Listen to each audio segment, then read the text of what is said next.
အားလုံးပဲမင်္ဂလာပါကျွန်တော်အခုရပြပေးထားတာလေးကတော့ကျွန်တော်တို့ဒီ2025မှာကျွန်တော်တို့ဖြတ်တန်းခဲ့တာတွေတွေ့ကြုံခဲ့တဲ့တွေ့ကြုံတွေပညာတွေကိုကျွန်တော်တို့ဆိုင်အားညီကိုတွေနဲ့ကျွန်တော်တို့တိုင်ပင်ဆွေးနွေးထားတာလေးကိုကျွန်တော်ဗီဒီယိုရယူထားတာလေးဖြစ်ပါတယ်ခင်ဗျာကျွန်တော်တို့အဓိကဒီနေ့ topic မှာတော့ကျွန်တော်တို့ဘယ်ကနေလာခဲ့လဲကျွန်တော်တို့ဘယ်နေရာကိုရောက်နေပြီလဲဘယ်ထိတွားကြမလဲပေါ့နော်အဲ့လိုမျိုးကိုပြန်ပြီးတော့စမ်းစစ်လို့ရအောင်ကျွန်တော်ဆိုင်ရညီကိုတွေကိုပြန်ပြီးတော့remind ထပ်လုပ်ပေးတာလေးဖြစ်ပါတယ်ပြီးတော့ကျွန်တော်တို့ကိုတင်ထားသမျှကိုလေ့လာထားသမျှကိုတင်ယူထားသမျှတွေကိုလည်း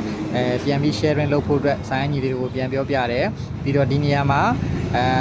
တနေရာထဲမှာရက်မနေဖို့အတွက်သူတို့လည်းခွန်အားပေးတဲ့ຢာလေးတွေကိုကျွန်တော်ပြောပြပေးတယ်ဟာတာလေးတွေလည်းပြောပေးတယ်ပေါ့နော်ကျွန်တော်ဘက်ကတော့ရှေ့မှာဖြစ်မဲ့အရာတွေအန်ဒီရဲတွေ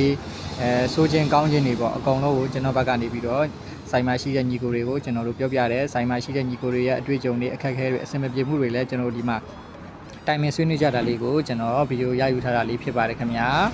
ဘာဖြစ်လဲဆိုတော့ကျွန်တော်တို့2025မှာကျွန်တော်တို့ဖြတ်ကျော်ခဲ့တဲ့စိုးခြင်းကောင်းခြင်းတွေဟာကျွန်တော်တို့ပြီးဆုံးသွားပြီဖြစ်တဲ့အတွက်ကြောင့်ကျွန်တော်တို့လာမယ့်2026မှာတော့ကျွန်တော်တို့အကောင်းဆုံးအနေနဲ့ရင်ဆိုင်မယ်ကြော်ဖြတ်မယ်